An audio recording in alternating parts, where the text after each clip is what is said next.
स्वागत है आप सभी लोगों का मेरे चैनल साइंस और टेक्नोलॉजी में। मैं अनुपम विपुल आप सभी लोगों का स्वागत करता हूं आज के शो फ्यूचर फ्राइडे में। आज हम लोग बात करेंगे CO2 बैटरी के बारे में, यानी कि एनर्जी डोम के बारे में। तो आइए इसे समझते हैं। तो सबसे पहले समझिए कि हमें उस तरह ऊटपटांग चीज़ का ज़रूरत क्यों है? ज़रूरत इसलिए कि रिन्यूएबल एनर्जीज़ आ चुकी है दुनिया में, चाहे वो इंडिया हो, चाहे पाकिस्तान हो, चाहे नेपाल हो, हर जगह रिन्यूएबल एनर्जी आ चुका है, ये हकीकत है। और कॉस्ट इफेक्टिव भी है, तो इसलिए लोग खुद से करना चाहते हैं। लेकिन सबसे बड़ा समस्या होता है कि उसमें इंटरमिटेंसी होती है, यानी कि ये भरोसेमंद नहीं कि आपने चालू कर दिया वो चलता रहेगा, ऐसा नहीं है। सोलर में भी ऐसा नहीं है कि जैसे मान लीजिए दिन में 6 घंटा चलना है, तो 6 घंटा एग्जैक्ट आउटपुट देगा ज़रूरी नहीं है, हर दिन सेम आउटपुट देगा ज़रूरी नहीं है। तो इससे बेस लोड पावर बनाना बहुत मुश्किल होता है। तो 24/7 बेस लोड हमारे से नहीं हो पाता है। तो हिसाब वही समझिए कि हम लोग कुछ ऐसा चाहिए जो पावर स्टोर कर सके, क्योंकि खासतौर पे विंड में ये होता है कि मतलब सोच समझिए मिनिमम आउटपुट और मैक्सिमम आउटपुट के बीच का रेंज बहुत ज़्यादा होता है। और इसीलिए कई बार काफ़ी लोगों को लगता है यार, मैं जितनी बार भी विंड फार्म देखता हूँ कई कई टरबाइन नहीं घूमते रहते, क्या मेंटेनेंस में हमेशा इतना खराब होता है? नहीं, कई बार बंद करना पड़ता है, क्योंकि विंड अगर तेज चलने लगता है तो आराम से हो सकता है जो फार्म आपने बनाया है और ग्रिड का डिमांड अगर सिर्फ 200 मेगावाट हो, 600 मेगावाट प्रोड्यूस करने लगेगा, तो वो ग्रिड उड़ा डालेगा। इसलिए बंद करना पड़ता है, जिसे कहते हैं कर्टेलिंग, पावर कर्टेलिंग। ये कई बार करना पड़ता है। तो इसलिए समझिए पावर है हमारे पास सरप्लस, बस उसे कहीं रख दें तो भला हो जाए। तो वही समझिए। और यहाँ पे जिस स्केल की बात कर रहे हैं, मतलब कैपेसिटी की बात कर रहे हो, वो गीगावाट आवर्स में बात हो रहा है। यहाँ पे आप जाके मुंह खोलते हैं मेगावाट आवर, कुछ नहीं होने वाला।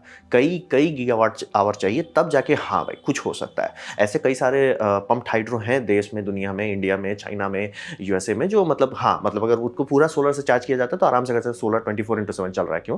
क्योंकि रात का टाइम गीगावाट अगर आपके पास है तो एक बड़े शहर को संभाल सकते हैं आप। और फिर से हिसाब समझिए कि बिना ग्रिड स्केल एनर्जी स्टोरेज के हमारा 100% ग्रीन पावर नहीं होने वाला, चाहे कुछ भी कर लीजिए। तो ये एक सीरियस ज़रूरत है, हर फील्ड को, हर देश को, हर जगह में ये चाहिए। तो इसके प्रिंसिपल को समझते हैं जो यहाँ टेक्नोलॉजी बनाई जा रही है। तो यहाँ पे समझिए फेस चेंज किया जा रहा है, जैसे कि आपका फेस चेंज रेफ्रिजरेटर में होता है, वही फेस चेंज किया है, gas to liquid, liquid to gas किया जा रहा है। और यहाँ पे वर्किंग फ्लूइड CO2 इस्तेमाल किया जा रहा है। और ये समझना जरूरी है, CO2 का आजकल कई सारे रेफ्रिजरेटर भी आते हैं जो CO2 पे चलते हैं, तो वो कोई बहुत बड़ी बात नहीं है CO2 पे चलना। तो चार्जिंग में किया जाता है कि ये कंप्रेस करते हैं गैस को लिक्विड में। तो आप बोलेंगे मैंने तो पढ़ा था CO2 नहीं होता है लिक्विड। बात है CO2 नॉर्मल एटमॉस्फेरिक प्रेशर में लिक्विड में नहीं बनेगा, लेकिन अगर उसे आप कंप्रेस कर दें वो लिक्विड स्टेट में चला जाएगा। ये आप ऐसा समझिए कि अगर आप LPG का सिलेंडर लेते हो, उसमें हम लोग क्या बोलते हैं, लिक्विफाइड पेट्रोलियम गैस। तो अगर उसको आप खोल के गिराएंगे तो क्या उससे पानी गिरेगा? नहीं ना, उससे गैस निकलेगा। लेकिन अंदर अगर टैंक को अगर आप एक्रिलिक से बनाते हो तो आपको दिखेगा कि अंदर लिक्विड है। क्यों? प्रेशर। तो आप वही समझिए कि CO2 को लिक्विड बनाना प्रेशर का काम होता है। प्रेशर और टेम्परेचर अगर आप बैलेंस कीजिए अच्छे से, आप उसे लिक्विड बना सकते हैं। एम्बिएंट टेम्परेचर में वो लिक्विड नहीं जाता, बस यही अंतर होता है। तो CO2 को कंप्रेस करके आप लिक्विड बना सकते हैं। तो वही समझिए कि चार्जिंग का मतलब होगा कि आप गैस लिए हैं, गैस को कंप्रेस करके लिक्विड में बदल दिए, और फिर डिस्चार्जिंग के टाइम इवेपोरेशन से आप उसे लिक्विड टू गैस कर देंगे। ये एग्जैक्ट वही सिस्टम है जो आपका रेफ्रिजरेशन में चलता है। बस इसमें मतलब आपका कंप्रेशन साइकिल जो हम लोग इस्तेमाल करते हैं एसी में, फ्रिज में, इसका काम होता है गर्मी इधर से उधर करना। यहाँ पे वो करने की जगह आप बस गैस को ही छेड़ रहे हो, और ये क्लोज लूप सिस्टम बना रहे हैं। और मैंने बात किया था recently cryogenic air energy storage के बारे में, क्योंकि वो one of the best system मुझे अभी तक जितना मैंने देखा था, स्टडी लगा था। और उसमें एक ही साइड इफेक्ट था कि हर चीज़ बल्ले बल्ले, वो कई गीगावाट आवर तक का बनाया जा सकता है, कहीं पे भी बनाया जा सकता है। और कोई भी उसमें ऐसा कंपोनेंट नहीं है जो हाँ भैया ये कंपोनेंट आपको कांगो से लाना पड़ रहा है, इसके लिए आपको चाइना से मांगना पड़ रहा है, कुछ नहीं। उसमें हर जो चीज़ लगता है वो कॉमन स्टील प्रोडक्ट्स था, मतलब कमर्शियल स्केल में मिलता है, हजारों मैन्युफैक्चरर्स हैं उसके, आपको कोई टेंशन नहीं लेना है, बल्ले बल्ले। लेकिन वो ओपन सोर्स था, मतलब खुला हवा से वो नाइट्रोजन निकालते थे। साइड इफेक्ट बहुत एनर्जी वेस्ट होता था, क्योंकि हवा से अगर वो नाइट्रोजन निकालना चाह रहे हैं, आपको ऑक्सीजन को भी तो हटाना पड़ेगा, उसमें भी एनर्जी खपत होगी। प्लस आप जितनी बार ऑक्सीजन मतलब एयर सक कर रहे हैं, एयर को साफ करना, सुथरा करना, फिर उसको फिल्टर स्टेज से ले जाना, काफ़ी अच्छा खासा एनर्जी आपका वेस्ट हो जा रहा है। क्लोज लूप नहीं था। यहाँ पे ये क्लोज लूप कर दिया कि नहीं, हम कार्बन डाइऑक्साइड को एक पाउच में रखेंगे, उस पाउच से निकालेंगे, उसे लिक्विड बनाएंगे, और जब उसे इवेपोरेट करेंगे वापस उसे पाउच में रख देंगे। ये कंप्लीट साइकिल रहेगा, क्योंकि ऑब्वियसली आप एटमॉस्फेयर से कार्बन डाइऑक्साइड नहीं निकाल सकते, बहुत लो इसमें है, क्या बोलते हैं उसमें, अमाउंट बहुत कम है। नाइट्रोजन के साथ ऐसा किया जाए 70 to 80% रहता है एटमॉस्फेयर में, लेकिन CO2 उतना है नहीं। तो हिसाब वही समझिए कि क्लोज लूप किया, और क्लोज लूप का फायदा होता है एफिशिएंसी, यानी कि एक बार आपने अगर CO2 उसमें चार्ज कर दिया सिस्टम में, सिस्टम को फिर टेंशन नहीं लेना है कि हम फिर से इसको लेंगे, फिर से इससे दूसरे गैसेस को हटाएंगे, कोई टेंशन नहीं, वो क्लीन हो जाता है। तो राउंड ट्रिप एफिशिएंसी बहुत अच्छी हो जाती है। और यहीं पे समझिए कि इसमें एक ये डाला जा रहा है, इसको बॉन्डिंग की जा रही है सिस्टम को थर्मल एनर्जी रिकवरी सिस्टम के साथ, थर्मल एनर्जी सिस्टम के साथ, ताकि ये अच्छा इफिशिएंसी दे। क्योंकि अगर आप किसी भी मतलब समझिए आप गैस को लिक्विड में कन्वर्ट करते हैं प्रेशर से ही, वो इवेपोरेट करेगा, आपको मिल जाएगा। लेकिन बात है कि बहुत एनर्जी नहीं मिलेगी। आपने 1 मेगावाट डाला ना, बहुत ज़्यादा खुशकिस्मत रहे तो उसका आधा मेगावाट मिलेगा, तो बोले बाकी कहाँ गया? बात है कंप्रेशन के टाइम वो गर्मी भी तो बहुत बनाता है, वो गर्मी डंप हो जाएगा, तो वो गर्मी आपको कलेक्ट करना पड़ेगा। तो वो गर्मी को बॉन्ड किया जाता है थर्मल एनर्जी सिस्टम के साथ। इनका जो मैं जितने भी आप वेबसाइट देखेंगे, जितने व्हाइट पेपर देखेंगे, उसमें टीईएस लिखा रहेगा बार बार। तो वही समझिए थर्मल एनर्जी सिस्टम, यानी कोई चीज़ जो गर्मी सोख सकता है या जिस पे आप कंट्रोल कर सकते हैं। तो टीईएस जो है रिकवरी वेस्ट हीट, क्योंकि किसी भी चीज़ को कंप्रेस करते हो, जैसे आप हवा में साइकिल में हवा भरेंगे तो साइकिल का वो जो प्रेशर रहता है वो भी बढ़ता है, गर्म हो जाता है, तो वो गर्मी को आप खींच के निकाल रहे हो ताकि वो एनर्जी वेस्ट ना हो। टीसीएस कर रहे हैं। और ये एक चीज़ समझना, ये जो बैटरी के बारे में बात कर रहे हैं, ये बड़े स्केल की बात हो रही है, ये छोटा घर-उर में लगाने के लिए नहीं है। ये मतलब समझिए एक सिटी-उटी के साइज़ का बात कर रहे हैं। मतलब मेगावाट्स में आप बात करो तो मुँह खोलो, मतलब इसको अगर आप मुँह खोल के बोलना चाहते हो कि 1-2 मेगावाट के अंदर, तो जनरली कोई बोलेगा भी नहीं। 100-150 प्रोटोटाइप के लिए बात अलग है, मतलब बोल रहा हूँ मास प्रोडक्शन के लिए, तो किसी भी हालत में इसे 100 मेगावाट से नीचे नहीं बनाना है, आपको उससे ऊपर ही जाना है, और जितना ऊपर जाएँगे उतना बल्ले-बल्ले होता जाएगा।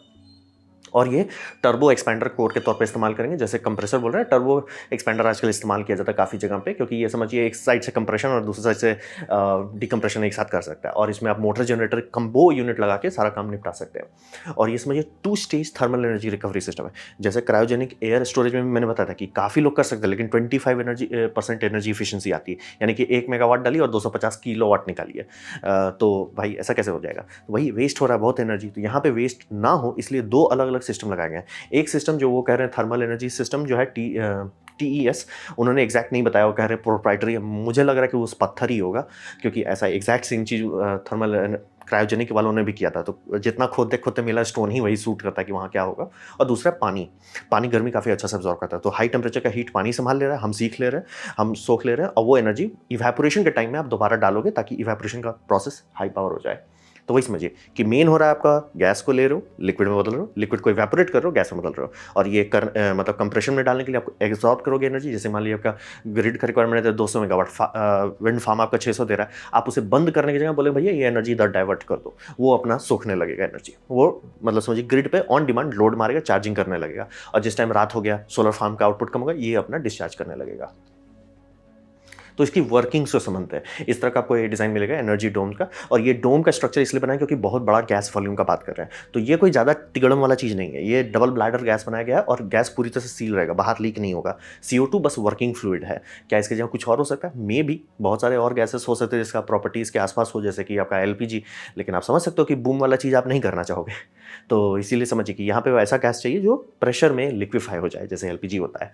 तो और भी बहुत चीज़ होता है, लेकिन बेस्ट CO2 आ रहा है, इनर्ट होता है CO2, तो इसीलिए डोम बनाया जाएगा क्लीन CO2 को स्टोर करने के लिए। मतलब यहाँ पे हवा से CO2 नहीं निकाल रहे, आपने CO2 प्योर डालना होता है इसके अंदर, स्टार्ट करेंगे 1 एटमॉस्फेयर पे, एम्बिएंट टेम्परेचर पे। फिर उसके बाद अब आपको चार्ज करना है ग्रिड में, मतलब भैया डिमांड कम हो गया है और विंड फार्म बौरा रहा है, आप बढ़िया से उससे बोले भैया कंप्रेसर चलाओ। कंप्रेसर चलेगा तो वो पहले डोम से एनर्जी ये समझिए, मैंने इधर रख दिया चार्जिंग का, एनर्जी खींचना शुरू करेगा, कंप्रेसर चलाएगा, कंप्रेसर से जो आउटपुट निकलेगा वो बहुत हॉट गैस होगा, वो जाएगा थर्मल एनर्जी रिकवरी, वो हॉट गैस का टेम्परेचर कम हो जाएगा। टेम्परेचर कम हो जाएगा तो ऑलमोस्ट अब वो हो जाएगा भैया हम लिक्विड बनने वाले हैं, हाई प्रेशर लिक्विड बनने वाले हैं, तो उसे कंडेंसर जो पानी वाला स्टेज है वो स्टेज उसको ठंडा कर देगा, और इसके बाद हाई प्रेशर लिक्विड ये टैंक्स में स्टोर किया जाएगा, और ये टैंक आपका फाइनल कैपेसिटी डिफाइन करेगा कि आपका 10 मेगावाट का आवर का कैपेसिटी है कि 100 मेगावाट आवर का कि 10,000 मेगावाट आवर का है, ये टैंक डिसाइड करेगा। और ऑब्वियसली आपको डोम भी उसी के हिसाब से रखना है, क्योंकि ये जितना कंप्रेस करने के बाद छोटा हो रहा है, एक्सपैंड होने के बाद उतना जगह होना चाहिए कि आप उसमें रख सकें। वो चार्जिंग के टाइम में होगा, ठीक है, आपने खींच लिया, चार्ज कर लिया, आपका हो गया। अब सन नीचे चला गया, सोलर आउटपुट खत्म हो गया, अब डिस्चार्ज आप कैसे करोगे? ये टैंक को लोगे, पहले से वाटर से आप उसको बॉयल करना शुरू करोगे, फिर जब थर्मल एनर्जी रिकवरी सिस्टम आएगा, जो कंप्रेशन के टाइम में एनर्जी उसने एब्जॉर्ब किया था, डीकंप्रेशन के टाइम में यानी इवेपोरेशन के साइकिल में वो उतना एनर्जी डंप कर देगा, और इससे हाई प्रेशर गैस बनेगा, ये टरबाइन को चलाएगा, और टरबाइन से जनरेटर चलेगा, जनरेटर से आपका बिजली वापस आ जाएगा। तो साहब यही समझिए, एकदम सिंपल चीज़ है। और स्पिनिंग जनरेटर हर कोई चाहता है ग्रिड में, ऐसा क्यों? बात ये समझिए कि जितने हम लोग कोले पावर प्लांट्स हैं, उसमें एक बहुत बढ़िया बेनिफिट है कि उसमें जो रॉड है, जो चीज़ स्पिन कर रहा है, वो कई 100 टन तक का हो सकता है। जैसे कि आप टरबाइन देख रहे हैं, 3 स्टेज के टरबाइन हो सकते हैं। फिर जनरेटर देख रहे हैं, जनरेटर का रोटर भी कई टन का होता है, तो टोटल स्पिनिंग मास देखें वो बहुत जाता है। बोले उससे फ़ायदा क्या है? बात है कि वो इनर्शिया है, इनर्शिया फिजिक्स अलाउ नहीं करता तुरंत चेंज होने का। यानी कि आप मान लीजिए आपका जनरेटर है 80 मेगावाट का, वो चल रहा है 50 मेगावाट पे, यानी अपने स्टीम का पावर रखा है 50 मेगावाट पे। लेकिन किसी ने कोई बड़े पावर प्लांट ने या कोई बड़े स्मेल्टिंग प्लांट यानी जहाँ स्टील मेल्ट करके बनाई जाती है, वहाँ पे उन्होंने अपना चालू किया फर्नेस, धड़ाक से 30 मेगावाट का लोड आ गया। आपका वोल्टेज फ्रीक्वेंसी क्यों नहीं घटा, मतलब जो आपका वोल्टेज फ्रीक्वेंसी ये सब क्यों नहीं घट गया तुरंत? इनर्शिया बोला नहीं भैया, इनर्शिया तुरंत नहीं स्लो होगा।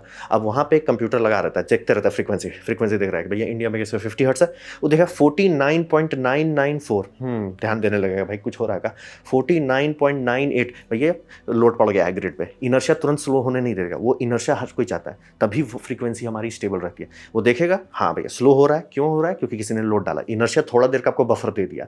अब उस दरमियान में कंप्यूटर बोलेगा भैया ठीक है यहाँ लोड बढ़ रहा है, स्टीम का वाल्व खोलो, प्रेशर बढ़ाओ, वो दोबारा वो 49.98 को आराम से फिर 50 पे ले जाकर रोक देगा। और फिर देखिए उसका दूसरा भी फायदा होता है कि अगर किसी ने डिस्कनेक्ट कर दिया लोड, धड़धड़ा के वो हर्ट्स बढ़ भी नहीं पाएगा, क्योंकि जैसे मान ली कोई 50 हर्ट्स पे रोटेट मार रहा है, वो 60 नहीं जा पाएगा भाई, इनर्शिया उसको तुरंत रोक देता है। और वो देखिए अरे भैया 50.1 हो रहा है, अरे भैया स्टीम का वाल्व कम करो तो भैया ओवर स्पिन करा, ऐसे ही करके हमारा ग्रिड स्टेबल रहता है। तो अगर हर जगह हम लोग इसको हटाने लग जाते हैं, हमारा ग्रिड अनस्टेबल हो जाता है, क्योंकि इन्वर्टर में वो फिजिकल कुछ नहीं है जो इनर्शिया दे रहा है। इसीलिए स्पिनिंग मास हम लोग हमेशा चाहते हैं ग्रिड में। इस टेक्नोलॉजी के पास ये भी बेनिफिट है कि वो स्पिनिंग मास देता है। जैसे कि ऑस्ट्रेलिया में जब लगाया था लिथियम आयन बैटरी का बड़ा सा सिस्टम, वो आप होप कर रहे हो कि दूसरे स्पिनिंग मास उसको बैलेंस कर रहे हैं, क्योंकि अगर सारे स्पिनिंग मास हटा दे, जो कि हो सकता है आने वाले टाइम में, सब विंड चूंकि डिस्कनेक्टेड रहता है आजकल, आपका मतलब उसका स्पिनिंग मास इंडिपेंडेंट है तभी वो काम कर सकता है। आपका सोलर है उसमें कोई स्पिनिंग मास है ही नहीं, आप ऐसे ऐसे करके सब चीज़ जोड़ दी, पता चला कोई स्पिनिंग मास है ही नहीं, पूरा ग्रिड भगवान भरोसे चल रहा है कि कोई कंप्यूटर उसको ठीक से मेंटेन करता रहे। तो वो आप नहीं चाहोगे, कुछ चाहोगे फिजिकल चीज़ें, ये वो दे देता है। ये एक एक्स्ट्रा एडवांटेज है कि इसको इस्तेमाल करने से ये फायदा है कि भैया हमारा ग्रिड में स्टेबिलिटी रहेगा, कि सोलर का इन्वर्टर कभी ड्रिफ्ट करने लगे, ये बोले भाई क्या कर रहे हो, चिल हो जाओ। तो ये इसका एक अच्छा फायदा भी है। अब बात करते हैं कंपटीशन में, क्योंकि कोई भी टेक्नोलॉजी अगर आप वैक्यूम में पढ़ेंगे तो बोलेंगे बहुत बेस्ट है, इससे बेटर तो कुछ है ही नहीं। लेकिन जब आप कंपीट करते हैं बाकी सब चीज़ के, तब पता चलता है अच्छा इसमें ये फायदा है, इसमें ये नुकसान है। तो यहाँ पे बात करते हैं कंप्रेस्ड एयर एनर्जी स्टोरेज पर, वो यूजलेस है क्योंकि वो बहुत लो डेंसिटी का, यानी कि उसको बनाने से पहले आपको ये सोचना क्या मेरे पास उस जगह को है कि जहाँ पे मैं कंप्रेस्ड एयर को रख सकता हूँ, नहीं। और जैसे बोलते हैं सॉल्ट कैवर्न्स कोई ऐसा चीज़ नहीं कि हर जगह मिल जाएगा कि भैया अरे हम यूपी में थोड़ा सा राइड में घूमे यहाँ पे हमको मिल गया, अरे भैया हम राजस्थान में तो थोड़ा सा यहाँ मिल गया, हर जगह नहीं मिलेगा सर। तो आप उस तरह का टेक्नोलॉजी पे उतना फोकस नहीं करना चाहोगे जो सेलेक्टिव है। सेलेक्टिव चीज़ किसी को नहीं पसंद आती। आप चाहोगे ना कि भैया मैं कहीं पे भी लगा दूँ, जैसे लिथियम आयन बैटरी आप कहीं पे भी लगा सकते हो। तो वही समझिए डेंसिटी के मामले में ये उसको धो देता है कंप्रेस्ड एयर वाले को कि चलो तुम हट जाओ। टैंक बना के भी आप कर ले, बहुत ज़्यादा बड़ा टैंक बनाना पड़ेगा, तो उसको हटाइए। फिर बात करते हैं क्रायोजेनिक एनर्जी स्टोरेज, जो बहुत हाई डेंसिटी देता है, पम्प्ड हाइड्रो से ज़्यादा डेंसिटी देता है, लेकिन साइड इफेक्ट होता है कि वो ओपन साइकिल है, यानी कि वो नाइट्रोजन छोड़ देता है हवा में। क्यों छोड़ देता है बोले, बहुत ज़्यादा बड़ा उसको लैडर बनाना पड़ेगा स्टोर करने में, फीजिबल नहीं होगा। तो इसीलिए उनको बार बार जब एटमॉस्फेयर को फ्रेश ऑक्सीजन निकालते हैं, मतलब एयर सक करते हैं, एयर फिल्टर करते हैं, फिर उसे ऑक्सीजन डिप्लेस करते हैं, इंप्योरिटीज पे बहुत लॉस हो जाता है। तो वो चाह के भी बहुत ज़्यादा इफिशिएंसी नहीं जाता, और प्लस क्रायोजेनिक टेम्परेचर तक लाने में बहुत इनएफिशिएंट होता है। और यहाँ पे जो कार्बन डाइऑक्साइड के सिस्टम में कोई भी टेम्परेचर बहुत एक्सट्रीम नहीं है, तो इफिशियंसी अच्छी है। अब बात करते हैं फ्लेक्सिबिलिटी के मामले में, तो पम्प्ड हाइड्रो काफ़ी पावरफुल है, दुनिया में है, देश में भी बन रहा है, चाइना में भी बन रहा है, अमेरिका में भी बन रहा है, क्योंकि काफ़ी बेस्ट टेक्नोलॉजी है। और ये इकलौता है जो मतलब बहुत महंगा होता है, लेकिन 150 साल चलता है। तो बोलेंगे सबको क्यों नहीं बनता, बात है कि किसके पास उतना कैपिटल इन्वेस्टमेंट है कि उसको बना सके। अब मान लीजिए आपके देश के पास कैपिटल है भी कि मैं इसको बना सकूँ, मतलब फिर ये सेलेक्टिव हो जाता है कि भैया हमको वाटर सोर्सेज दो, हमको हाइट ग्रेडियंट दो, हमको ये दो वो दो, तो वो एक समस्या बन जाता है। तो फिर अब यहाँ पे इसके कंपेयर में देखें तो इसके पास है पावर और कैपेसिटी इंडिपेंडेंट है। ये ऑलमोस्ट आप हर चीज़ में कर सकते हैं। जैसे पंप्ड हाइड्रो में किया जाता है कि अगर लंबा कैपेसिटी चाहिए कि मतलब काफ़ी देर तक पावर देना है, तो रिजर्वायर को बड़ा बनाया जाएगा। कि कहीं कहीं होगा कि यार ज़्यादा देर नहीं पावर चाहिए, 4 ही घंटा पावर चाहिए, लेकिन बम बम चाहिए, तो पाइप्स जो डाले जा रहे हैं वहाँ एक पाइप की जगह 4 पाइप लगा दिया जाएगा। तो पावर और कैपेसिटी अलग अलग आप कई बार केसेस में चाहोगे, तो यहाँ पे आपको वो अलग से मिल रहा है। जैसे कि मान लीजिए आपको है कि नहीं हमको एक गांव है लेकिन बहुत देर चलाना पड़ता है भैया, बहुत देर चलाना पड़ता है, ठीक है, आपका गैस का टैंक का बढ़ा दिए, जो जनरेटर है उसको उतना ही रहने दिए, जनरेटर मान लीजिए 10 मेगावाट का, उसको 10 ही रहने दिए, टैंक्स बढ़ाते चले जाइए, बढ़ाते चले जाइए, कोई दिक्कत नहीं है। फिर आप कहीं से शहर में कि अरे यार बहुत सारे पावर डिलीवरी सिस्टम्स हैं, हमारे पास हमेशा बिजली रहती है, लेकिन यार अनबैलेंस बहुत तेज हो जाता है, तब वहाँ पे आप करेंगे कि भाई गैस टैंक बड़ा मत रखो, लेकिन जो जनरेटर है वो बम बम कर दो, उसको 100 मेगावाट का कर दो, 400 मेगावाट कर दो, या उससे भी ज़्यादा कर दो। दोनों अलग अलग आप नॉब है समझिए जिसको आप चेंज कर सकते हैं, ये भी काफ़ी फायदेमंद है। और ये समझिए जितनी स्टडी की मतलब आपका ये है कंप्रेस्ड एयर वाला जो उतना प्रैक्टिकली नहीं है, क्रायोजेनिक एयर स्टोरेज जो मुझे अभी तक का वन ऑफ दी बेस्ट लगता है, ये भी इसमें भी राउंड ट्रिप एफिशिएंसी बहुत खराब है।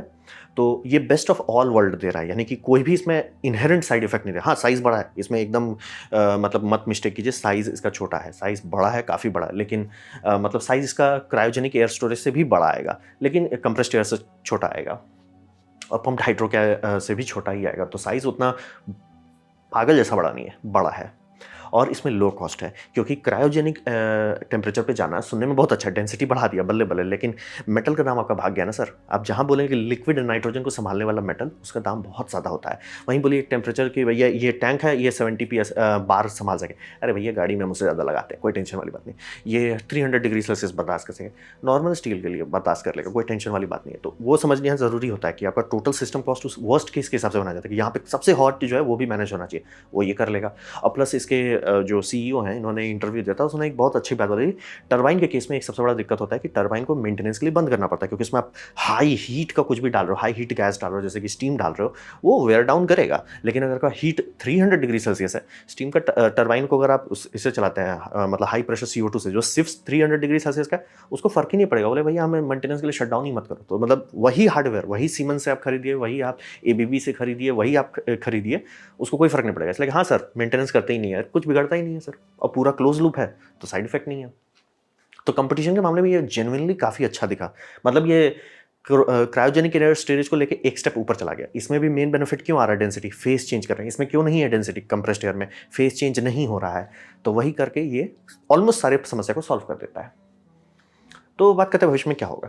तो हिसाब ये समझिए कि ज़रूरत तो हमें बहुत है, और यहाँ पे ये कंपनी एक्सप्लेन कर रही है कि जो मैंने आपको बताया ना कि दोनों चीज़ अलग-अलग आप कर सकते हो, कि 50 मेगावाट आवर का है, 100 मेगावाट आवर का है, 200 मेगावाट आवर का है। डोम जो है आप उसके हिसाब से सेलेक्ट करोगे, और फिर आप उसके हिसाब से लिक्विड CO2 का वेसल जो है वो आप उसके हिसाब से करोगे। 1 चाहिए, 4 चाहिए, 8 चाहिए, जो भी आपको उसके हिसाब से आप लेते जाओगे। थर्मल एनर्जी भी उसके हिसाब से करना, स्केल करना पड़ेगा, और फिर जनरेटर आप डिसाइड करो कि कितना लोड चाहिए। सब मिल जाएगा। और इसका सबसे बढ़िया बात, ऑलमोस्ट हर चीज़ जो ये डिमांड कर रहे हैं कि मतलब हमें ये कंप्रेसर दो, वो दो, ये सब ऑलरेडी मास प्रोडक्शन आइटम है। यानी कि आप फ़ोन उठा के बोल सकते हो कि मेरे को दे दो डिलीवरी, मिल जाएगा। कोई भी ऐसा नहीं कि इसके लिए कोबाल्ट चाहिए, इसके लिए आपको निकल चाहिए, सारा चीज़ बेसिक स्टील से है, सारा चीज़ ऑलमोस्ट इंडिया में बनता है। तो ये लिटरली मास प्रोडक्शन आइटम है, आपको कोई टेंशन वाली बात नहीं है। और इसका क्विक कमीशनिंग हो जाना चाहिए, यानी कि सोलर फार्म जैसे इंडिया में बन गया है, 2 गीगावाट का है, और 2-3 तो और पे काम चल रहा है जो 10-10 गीगावाट तक को छूने की कोशिश कर रहे हैं। उसके बगल में होता है कि भैया एक छोटा एरिया डिप रख देते हैं इसके लिए, एनर्जी स्टोरेज के लिए, आराम से बनाइए ना सर, कोई टेंशन वाली बात नहीं है। कमीशनिंग बहुत जल्दी होगा, यानी कि हम लोग सोलर फार्म बहुत पागल जैसा स्पीड से बनाते हैं इंडिया में। ऑलमोस्ट इंडिया एक बड़े फार्म का रेट पहुंच गया 1 megawatt hour commissioning per day, इतना पागल स्पीड से बना रहे थे। तो वो सब स्पीड पे भी ये टिक सकता है, बहुत अच्छा है। लेकिन हाँ, एक बात समझना ज़रूरी है, हर एक चीज़ मुझे दिख रहा है इसमें अच्छा है। साइज़ थोड़ा सा बड़ा है, ये एकदम नहीं कहूँगा कि छोटा छोटा है, साइज़ बड़ा है, लेकिन कंपेयर टू एवरीथिंग एल्स, बाकी हर चीज़ों के कंपेयर में ये बहुत बढ़िया चल रहा है। लेकिन इनका मेन जो इनका सेलिंग पॉइंट है, इनका रियल राउंड ट्रिप एफिशिएंसी, वो जब ये एक्चुअली बना देंगे, फुल कमीशन कर देंगे, तभी पता चलेगा लोगों को। क्लेम जो कर रहे हैं वो बहुत अच्छा है। अगर ये 80% को छूने लगते हैं रियल लाइफ में कि भैया 80% हम दे रहे हैं, सारे लोग बोलेंगे चुपचाप से पैसा लो, हमको दे दो, क्योंकि ये स्पिनिंग मास दे रहा है। स्पिनिंग मास 80% एफिशिएंसी के साथ बहुत फ़ायदेमंद होगा, बहुत ज़्यादा फ़ायदेमंद होगा। और इसमें कोई भी ऐसी टेक्नोलॉजी नहीं है जो बहुत महँगा, सिवाय इस कंपनी का जो पेटेंट है, ऑब्वियसली वो तो चार्ज करेंगे ही, तो उसको छोड़ के ऐसा कोई भी इसमें कॉम्प्लेक्स टेक्नोलॉजी नहीं है। तो मैं उम्मीद करता हूँ ये टेक्नोलॉजी कल को सक्षम हो जाए, क्योंकि सारा चीज़ सरफेस लेवल पे बहुत अच्छा दिख रहा है। तो ये था मेरा प्रेजेंटेशन CO2 बैटरी के बारे में। उम्मीद करता हूँ आपको अच्छा लगा, कुछ सीखने मिला हो, कुछ समझ में आया हो। अगर ऐसा है, लाइक कर दे, दोस्तों से शेयर कर दे, उससे मेरा काफ़ी भला होगा। नहीं अच्छा लगा, नहीं पसंद आया, कोई बात नहीं, आप डिसलाइक दबा सकते हैं। मैं कहूँगा डिसलाइक 2 बार दबाएँ, उससे मुझे पता चलेगा कितना ना पसंद हुआ है। मैं आपसे कहूँगा कि कमेंट लिखें, मैं हर कमेंट को पढ़ने की कोशिश करता हूँ। आपसे कहूँगा सब्सक्राइब कीजिए, बेल दबाइए अगर आप फ्री हैं तो। आपने मेरा वीडियो देखा, जान के मुझे बहुत खुशी हुई। धन्यवाद।